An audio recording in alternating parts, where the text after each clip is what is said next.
I'm sharing my opinion today, and for the elements that I miss, please add yours in the comments. Also, for our international friends here, guys, I so want to know, do you have social dancing in your country?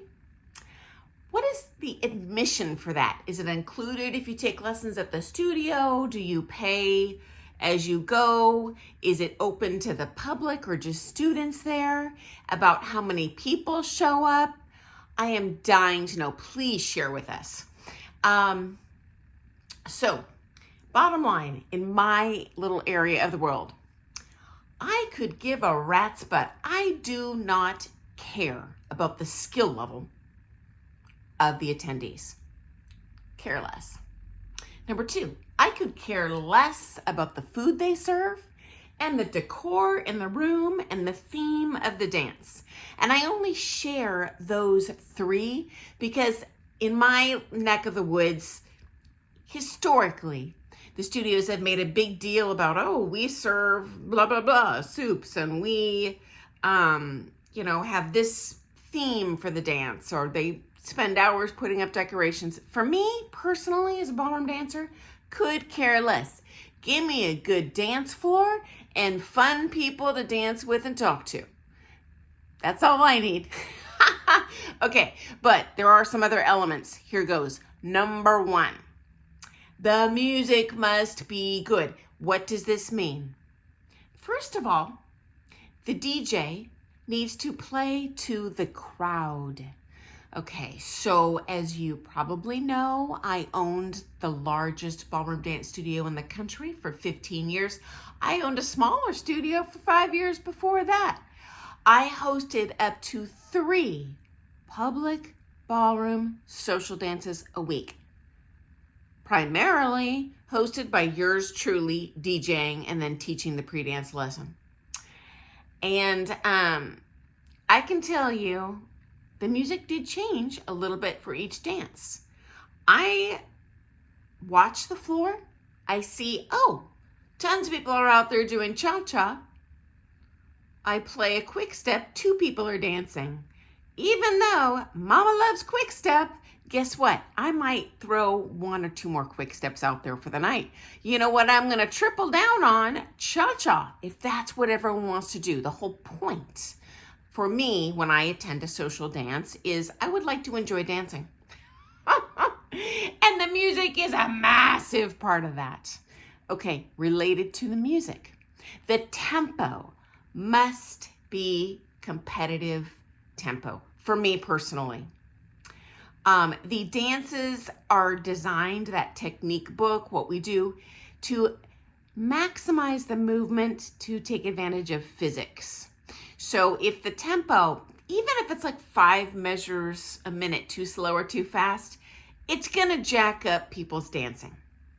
And that's going to, honestly, hurt their ability to lead and follow well. Ballroom dancers have kind of a foundational rule for a reason, and it's because it works well. Do you guys remember, it was years ago at the Olympics, I don't remember which country was hosted the gymnastics, but it was like, I think it was those uneven bars.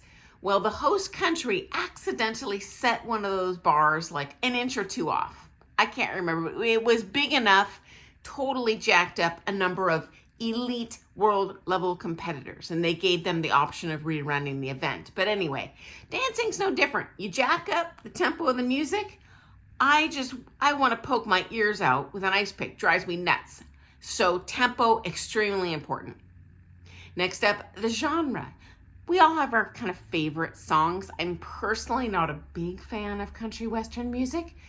That also ties into tempo though too, because the waltzes tend to be crazy fast, but I kind of need to just like the songs, like the music. I love old school stuff, and some new stuff too.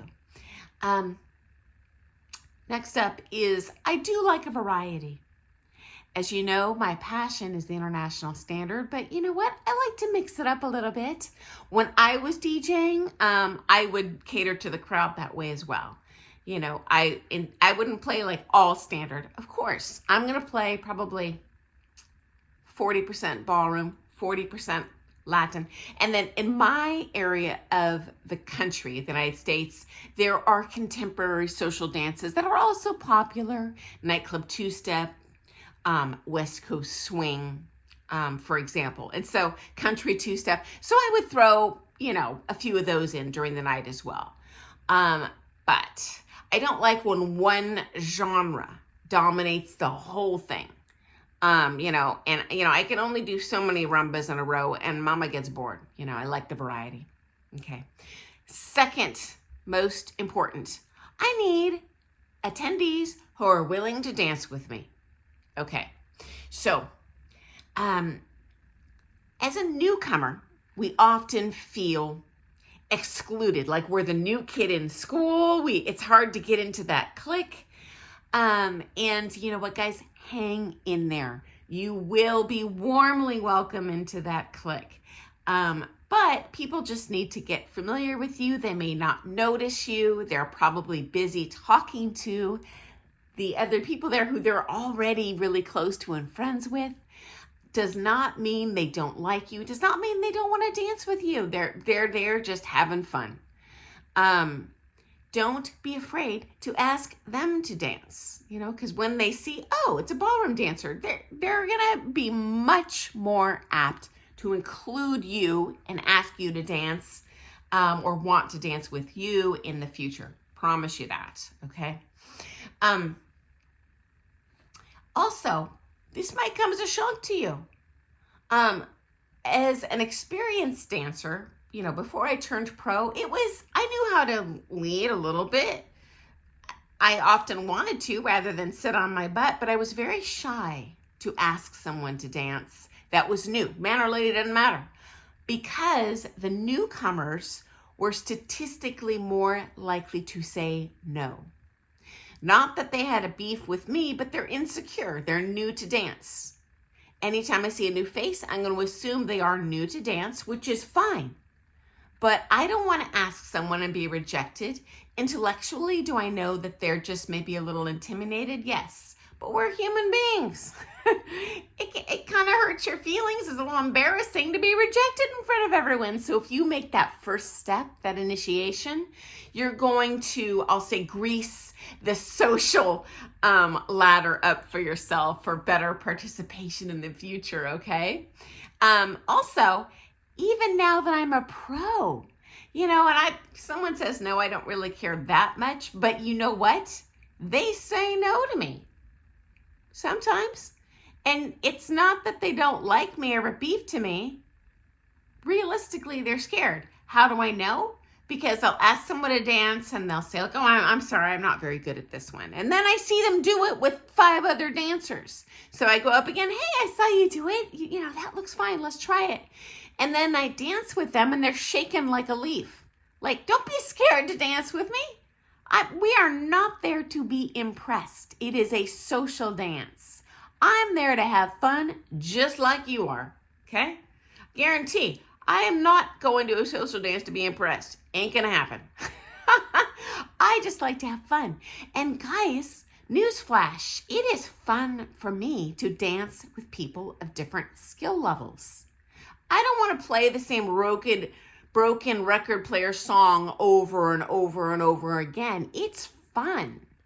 It's like a Sudoku puzzle, dancing with different people, getting to learn, oh, that's how they lead that. Well, that's interesting.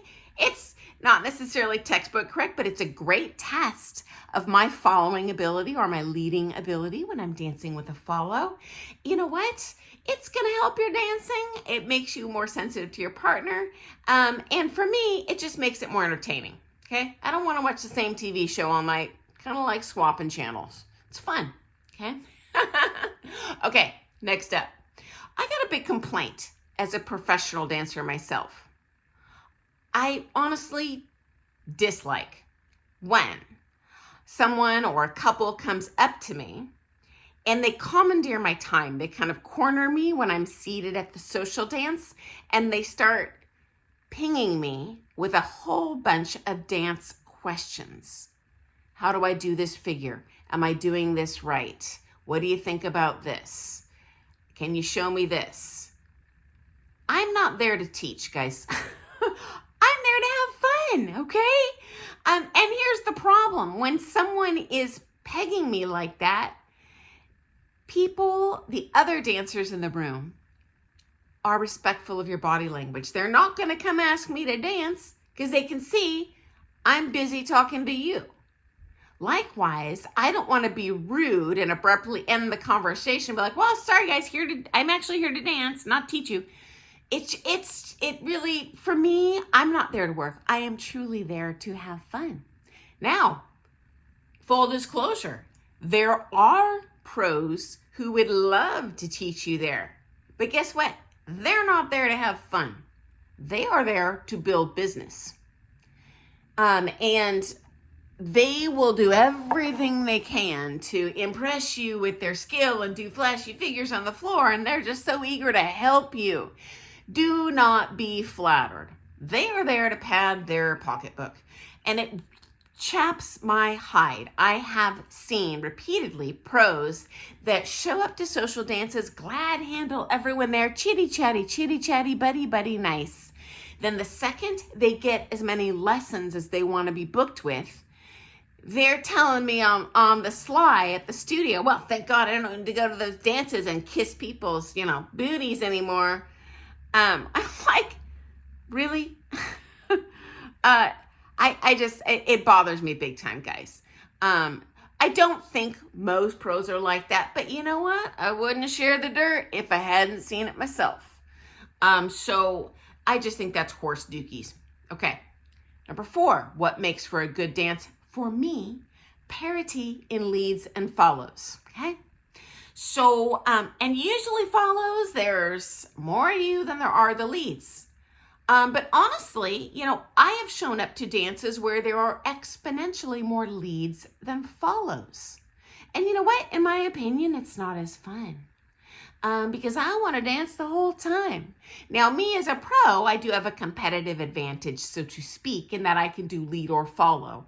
And so, and most of the time, if I really hear a song about, oh, I want to dance to this, I can do that. But follows, wake up call. So many of you are afraid to lead, to learn to lead. And I got news for you. You're going to be sitting on your butt a lot less in those dances if you bite that bullet and learn the lead. You do not have to lead well. As stated earlier, we're not there to be impressed with your ability to lead and follow. We are there to dance and talk and have fun. And you can be a big part of that equation. Please, I'm encouraging you to be brave enough to just give it a shot. If you're finding that you're going to those social dances and you're like, shoot, I'm sitting here the whole time sharing 2 dudes and there's 50 women here. You know what? You can solve your problem. I promise you that. And guess what? It is going to make you a better follow as well. And finally, guys, don't be offended or take it personally if you're learning to lead and people say no to you. Newsflash, it is harder for follows to follow a smaller center of gravity. It takes more skill. Okay. And so maybe do they not want to dance with another lady? Maybe, but honestly, guys, I can tell you from personal experience, and I'm going to have a personal story for you coming up here in a sec. Likelihood, they just have a hard time following you because they're not quite as good of a follow. A competitor is going to be able to follow you, but social dancer, they don't have a really great sense of your center yet. And newsflash, ladies, if a lady asks you to dance, jump on that bandwagon because guess what? You are going to become a heck of a lot better follow if you can follow that little tiny center of gravity. You're going to find when you do dance with those, more muscular leads, you're going to follow super light. Okay, and here's my final thought regarding that. Real story time. When I very first started taking lessons with championship level ladies, at that point, I'm a trained dancer. I'm an experienced competitor. Truth be told, guys, when I would dance with them in those lessons, I was the one shaken like a leaf. I was so scared that I was not a good enough follow. And I could feel, man, I'm having a hard time following, because I could feel those little tiny arms just felt like toothpicks. And it was just like reading Braille to feel those leads. But I'll tell you what, I became a real light follow really fast, and I became super comfortable following anyone, including, those very, especially when you're talking about like pro ladies, they're not going to be, have a big giant top. Usually there's a couple exceptions, like Eva Peck-Saying, very easy to follow, very muscular, natural upper body, but that's rare. Usually, you got to really have your radar on to follow that tiny center. So anyway, guys, oh, and I got one more thing, biomass.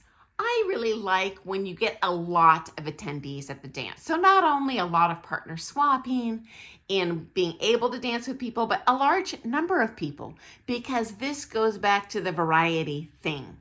I like kind of swapping TV channels, and if given the choice, I'd rather dance with, one dance with 50 people in a night than, the same person all night long, regardless of their skill. It's just entertaining.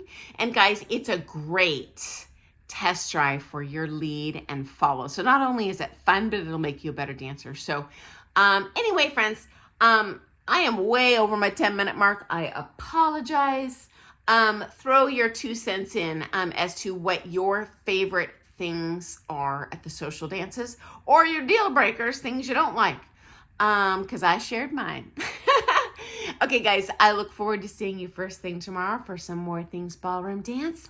Have an awesome day. Thanks for joining me. Doodles.